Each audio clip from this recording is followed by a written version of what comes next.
Bismillahirrahmanirrahim. Innal hamdalillah nahmaduhu wa nasta'inuhu wa nastaghfiruh wa na'udzu billahi min shururi anfusina wa min sayyiati a'malina. May yahdihillahu fala mudilla lahu wa may yudlil fala hadiya lahu.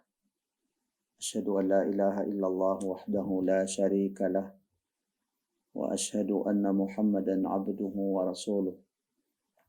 Addal amanah wa saddaqa bir risalati wa kashafa al-ghummah wa nasaha al-ummah wa tarakana 'ala al-mahajjati al-bayda lailuha kanahariha la yajibu anha illa halik. Wa salawatu rabbi wa salamuhu 'ala al-mab'uthi rahmatan lil 'alamin basyiran wa nadhira وداعيا إلى الله بإذنه وسراجا منيرا. أما بعد. السلام عليكم ورحمة الله wabarakatuh. Mga masugid at mga giliw naming tagapakinig at tagapanood sa ating mga series na lectures na ito na pinamagatang Bangsamoro Wahdatun Diniyatun wa Wataniyah. Bangsamoro, Religious and National Unity. Sumainyo ang kapayapaan, mga biyaya, awa at mga biyaya ng Allah subhanahu wa ta'ala. Ang tatalakay natin inshallah sa ating episode na ito ay ang tinatawag na al-amana, ang trust.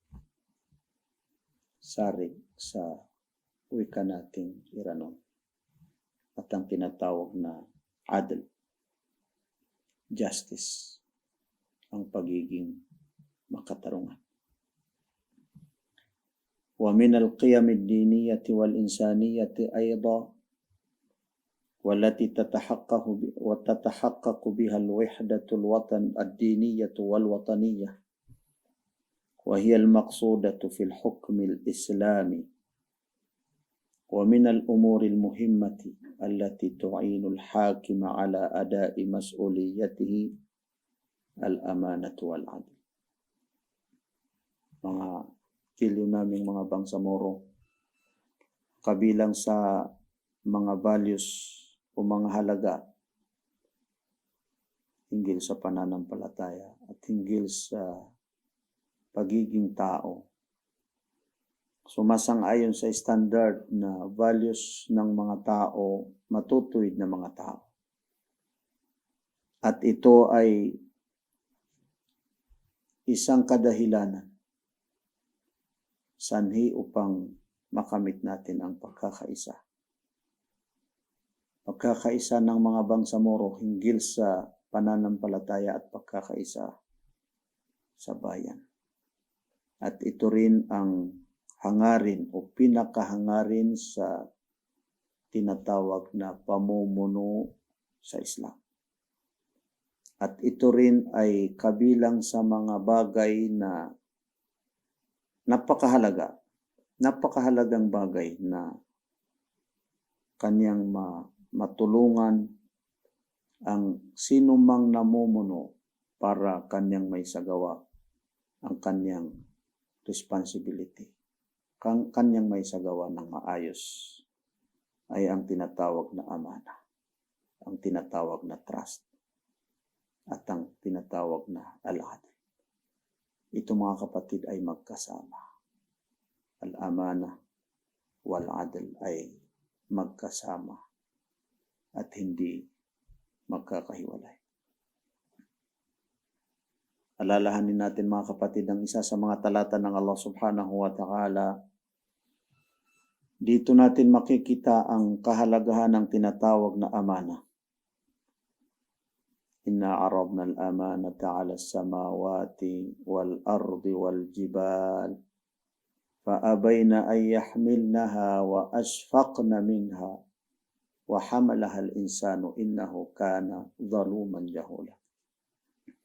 katotohanan na ini atas namin sa mga kalangitan at kalupaan. Ang tinatawag na amana, ang trust. Ibinigay namin sa kanila ang tinatawag na amana. At gayon din sa mga kabundukan, iniatas ng Allah subhanahu wa ta'ala sa mga kalangitan at mga kalupaan at mga kabundukan. Faabayna ay yahmilnaha, at sila'y tumanggi na para ito ay tanggapin. Hindi nila tinanggap, inayawan nila ang tinatawag na amana. So sarik, sawikan natin, Nairanon, Maguindanao, Maranao, inayawan nila, tinanggihan nila ang tinatawag na sarig o al-amana. Wa asfaqna minha, at kinatakutan nila. Wa hamalaha al-insanu, subalit pinanghawakan, tinanggap ng mga tao, tinanggap ng tao. Bakit mga kapatid tinanggap natin ang tinatawag na amana? Sapagkat naging katangian natin, innahu kana zaluman jahula, sapagkat ang tao, katotohanan sabi ng Allah subhanahu wa ta'ala, ay higit na mapang-api. Ang tao ay higit ang kanyang kamangmangan. Mapang-api, mahigit ang kanyang pang-aapi, at mahigit ang kanyang pagkamangmang. Yun ang sinabi ng Allah subhanahu wa ta'ala. Nakakatakot mga kapatid ang tinatawag na amana. Yung tinatawag na trust. Ang tinatawag na sarig. Isa sa mga talata ng Allah subhanahu wa ta'ala, Inna Allah ya'murukum an tu'addul amanati ila ahliha wa idha hakamtum bainan nasi an tahkumu bil 'adl. Sabi ng Allah subhanahu wa ta'ala, katotohanan na ang Allah ay kanyang iniatas sa inyo na upang ipagkaloob niyo ang mga amana, ang mga trust sa inyo. Gawin niyo ng mabuti ang inyong mga tungkulin sapagkat yan ay trust sa inyo. Sarig. O kaya ay pag-asa sa inyo. Inyong isagawa ang amana, ibigay ang amana sa sino mang nagbigay sa inyo ng amana, sino mang nagtrust sa inyo. At sabi ng Allah subhanahu wa ta'ala, wa idha hakamtum bainan nas an tahkumu bil 'adl, kapag kayo ay magiging mamuno sa mga tao o kaya'y maghatol sa mga tao, kinakailangan na kayo ay maghatol sa pamamagitan ng katarungan. Pagiging makatarungan. Kinakailangan natin mga kapatid ang pagiging makatarungan at ang trust. Ang pagkatiwala sa atin mga kapatid. Otherwise, hindi natin makakamit ang pagkakaisa ng mga bangsamoro. Kung mawala ang trust at kung mawala ang pagiging makatarungan. Tingnan niyo mga kapatid ang isa sa mga nawika ni Sheikhul Islam Ibn Taymiyyah. Pansinin natin mabuti mga kapatid. Inna Allah yansuru dawlata al-adilata wa in kanat kafirah.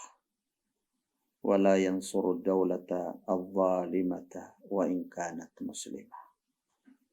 Sino ba si Sheikhul Islam sa kanyang panahon?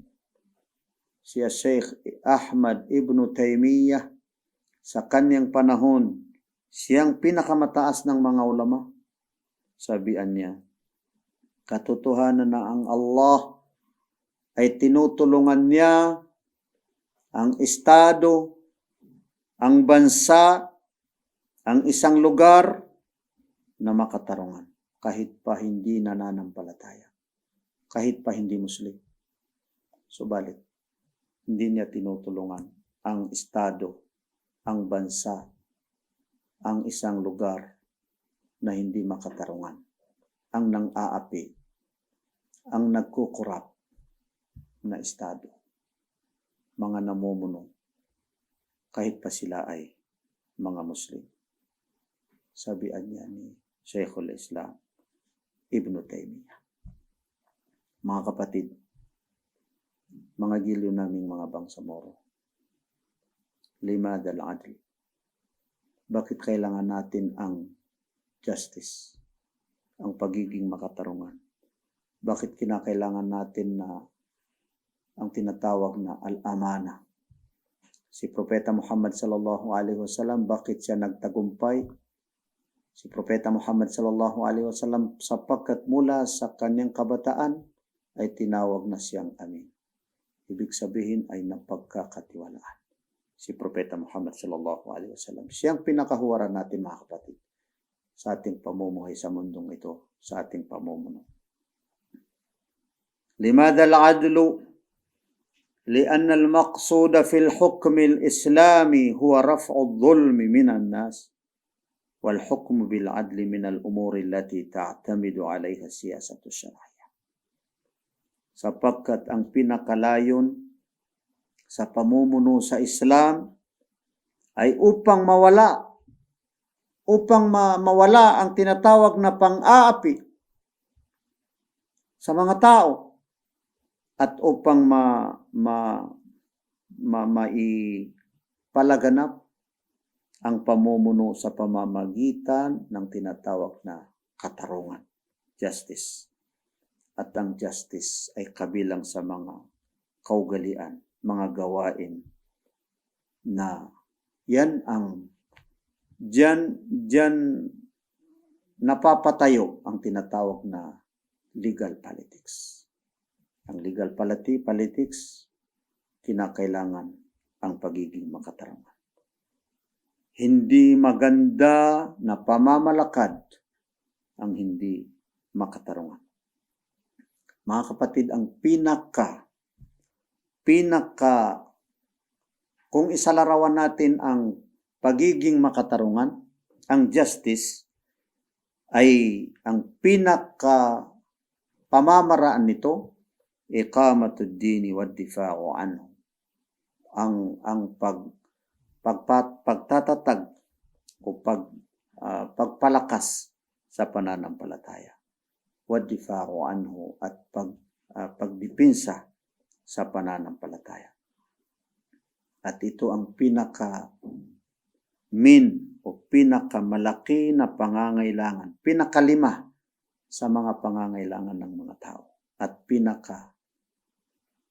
isa sa 5 na layunin ng ating tinatawag na Sharia, Islamic law, ang tinatawag na iqamatud din wad difa'u anhu. Lagi natin mga nababanggit ng wali natin, ang samahat wali ng Bangsamoro, si Sheikh Khalifa Nando. Siyang wali ng Bangsamoro. Sabihan niya sa kanyang sariling wika, sariling lingwahe, di ko iprila, ikapyaso ingad, kapyaso Bangsamoro, amay kaya matagak na sukab pagagama. Ibig sabihin mga kapatid, hindi daw siya sumasang-ayon, bagkus ay hindi niya ikalulugod na kahit pa ikangay ma-develop ang ating Bangsamoro kung maiwanan natin ang ating pananampalataya. Ang pagsagawa, ang pagtatatag, at pagiging malakas ng ating pananampalataya, mga kapatid. Kaya kinakailangan natin ang pagkakaisa hinggil sa pananampalataya at pagkakaisa sa ating bayan, mga kapatid. Ipagpatuloy natin ang ating pagtalakay sa tinatawag na al-amana wal-adl biidhnillah subhanahu wa ta'ala.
Mga giliw namin mga bangsamoro,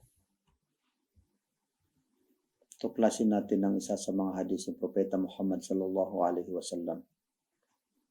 Isma'u wa ati'u wa in ta'ammara alaikum abdun ma aqama kitab Allahi fikum. Muttafaqun alaih. Kayo ay makinig at kayo ay sumunod kahit pa ang namumuno sa inyo ay isang alagad.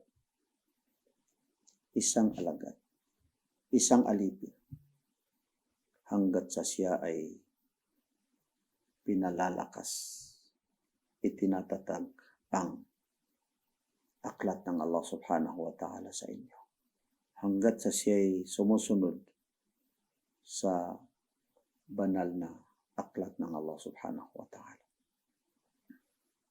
Wa qad aftal hanabilatu rahimahumullah min jawazi nafyil muttahami bil aqidati wa ib'adihi li hifdhiddin.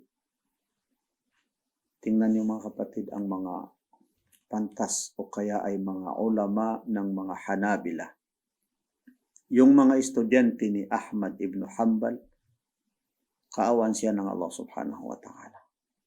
Ayon sa kanya ay kanilang inilabas na fatwa o pananaw na maaaring ilayo ang isang tao na hindi katanggap-tanggap ang kanyang akida, ang kanyang paninindigan o kaya ay tinatawag na creed o kaya ay akida.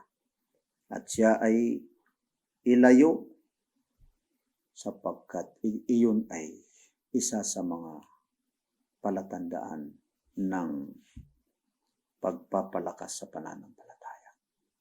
Pagdipinsa sa pananampalataya ng Allah subhanahu wa ta'ala. Huwag man natin kaligtaan na itong Islam ay pananampalataya na mula sa Allah. Inna dina indallahi al-Islam. Katotohanan sabi ng Allah subhanahu wa ta'ala na ang katanggap-tanggap na pananampalataya lamang sa Allah ay ang pananampalatayang Islam na itinatag ng Allah subhanahu wa ta'ala. Hindi itinatag ni Propeta Muhammad sallallahu alaihi wasallam, bagkus ay ang nagtatag ay walang iba kundi ang ating mahal na tagapaglikha, ang Allah subhanahu wa ta'ala. Walakin min al-adli ayda al-man'u min sabbi alihatil kuffari wa idaihim wa idai ma'abidihim aw kanaisihim saddan lidzariyah. Subalit mga kapatid, kinakailangan na alamin natin na ang ating pananampalatayang Islam din, bagaman ito ay pinangangalagaan natin, pero ipinagbawal din ng ating pananampalatayang Islam na murahin ang mga dinidiyos o kaya ay mga sinasamba ng mga hindi mga Muslim. Gayon din gumawa ng masama labag sa kanilang mga sinasamba at sa kanilang mga simbahan at sa kanilang mga church. Saddan lidhariyah. Sa batas ng pananampalatayang Islam, nang dahil sa para maiwasan din na gagawin nila sa atin, kung murahin natin sila, murahin natin ang kanilang dinidiyos o sinasamba, at kung gumawa tayo ng masama, labag sa kanilang mga simbahan, baka pwede rin nila gawin sa ating mga moske. At baka sila rin ay magmura sa Allah subhanahu wa ta'ala. Kaya sinabi ng Allah subhanahu wa ta'ala sa suratu Al-An'am, وَلَا تَسُبُّوا الَّذِينَ يَدْعُونَ مِن دُونِ اللَّهِ فَيَسُبُّوا اللَّهَ عَدْوًا بِغَيْرِ عِلْمٍ كَذَلِكَ زَيَّنَّا لِكُلِّ أُمَّةٍ عَمَلَهُمْ ثُمَّ إِلَى رَبِّهِمْ مَرْجِعُهُمْ فَيُنَبِّئُهُمْ بِمَا كَانُوا يَعْمَلُونَ.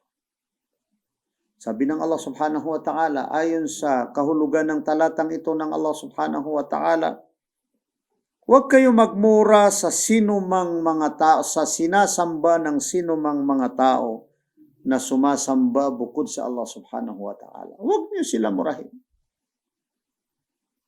Fayasubbullaha adwan bighayri ilm.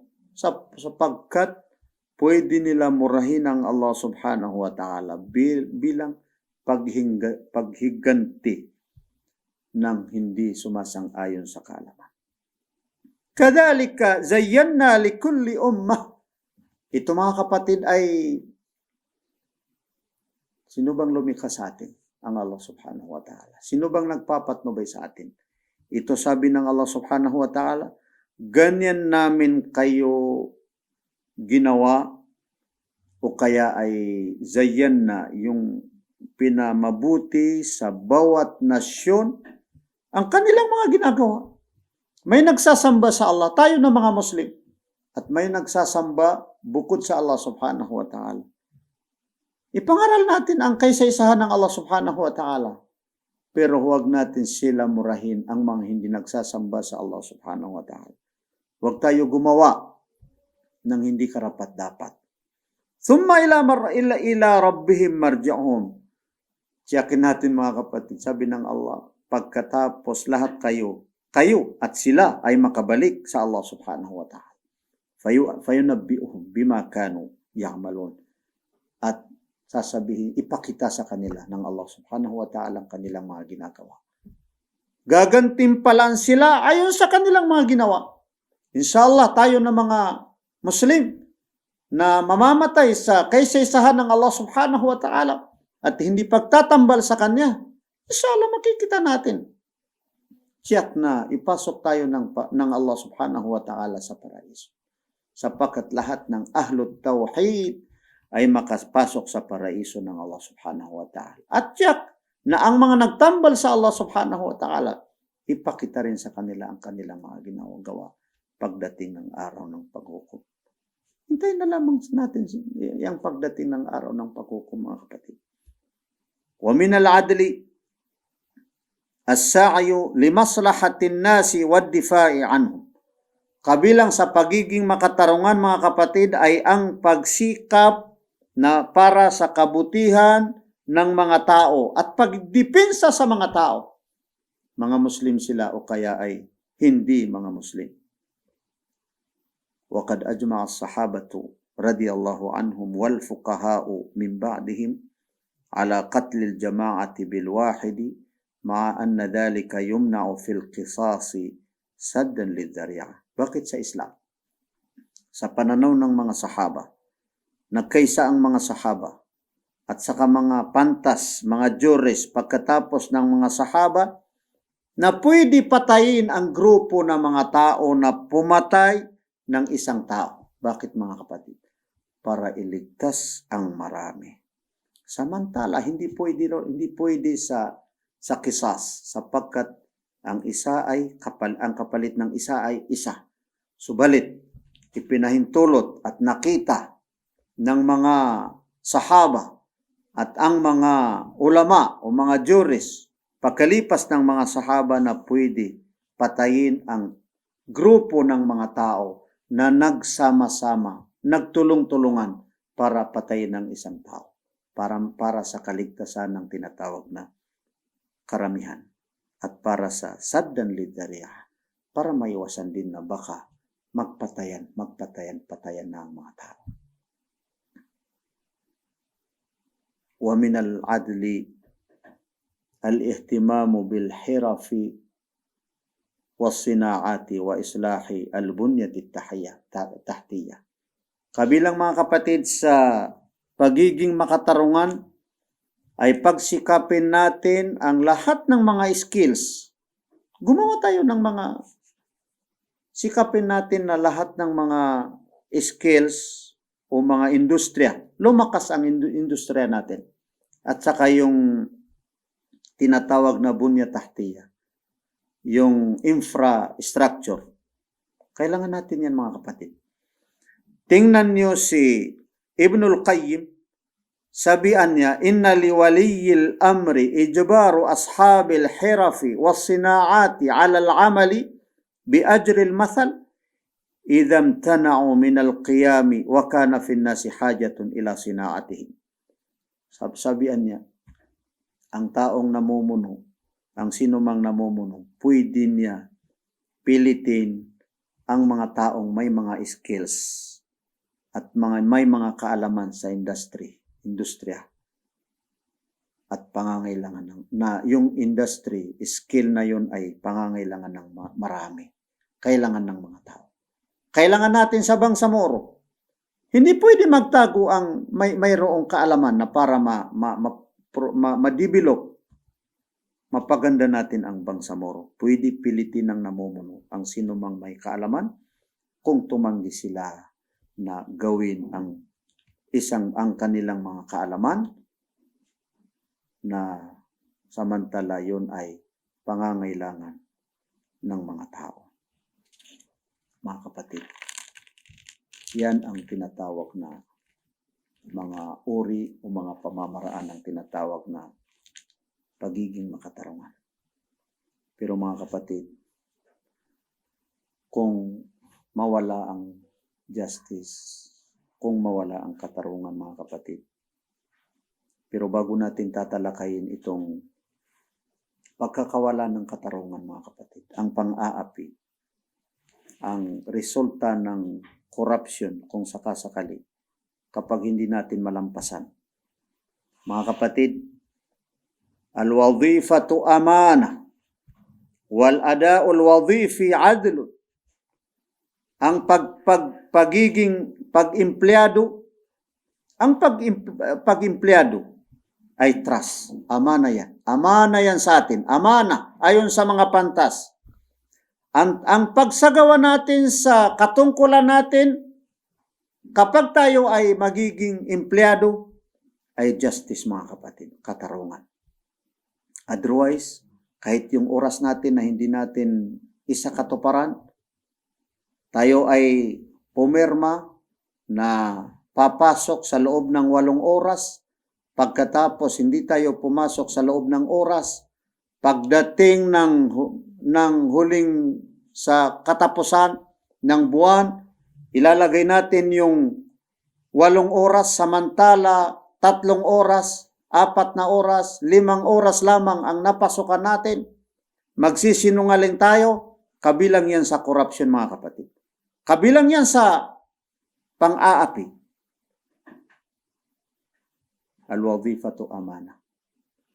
Qala Abu Hatim rahimahullah, ra'aytu an-nasa yatahasaduna fanadhartu fi qawlihi ta'ala nahnu qasamna bainahum ma'ishatahum fataraktu al-hasada li'annahu i'tiradun ala qismatillah. Yung pang-aapi, yung pang-abuso sa panahon, sa katungkulan natin, sabi ni Abu Hatim, kawan siya ng Allah subhanahu wa ta'ala, nakita ko ang mga tao na nagkakainggitan, nag-aapihan. At tiningnan ko sabihan niya ang isa sa mga sinabi ng Allah subhanahu wa ta'ala, nahnu qasamna bainahum ma'ishatahum. Pinaghati-hati ko na sa kanila ang kanilang mga kabuhayan. Ito ay nagsusweldo ng ganito. So bakit pa kinakailangan na mang-api?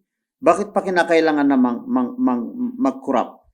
Fataraktul hasad, itinigil ko ang pang-aapi, itinigil ko ang pagkainggit, sapagkat yun ay paglabag at hindi pagtanggap sa paghati-hati ng Allah subhanahu wa ta'ala.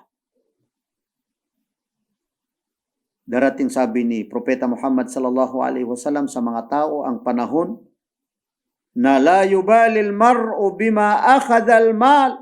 Hindi na pag-isipan ng isang tao ang kanyang kinuha na salapi. Saan niya nakuha? Amin halalin, amin haram. Kung yun ba'y pang-aapi, kung yun ba'y pang-aabuso sa oras, kung yun ba'y nanggaling sa korupsyon. Isinalaysay ni Al-Imam al-Bukhari, kaawan siya ng Allah subhanahu wa ta'ala. Bangginitin natin mga kapatid ang kasamaan ng pang-aapi. Kasamaan ng korupsyon mga kapatid. Thalathatun la yaruddullahu du'aahum. Tatlong bagay, tatlong klase na mga tao ang hindi sila hindi tanggapin ng Allah subhanahu wa ta'ala ang kanilang panalangin. Ad-dhakir, kabilang sa tatlong bagay na ito ay ang taong hindi tanggihan ng Allah ang kanilang panalangin.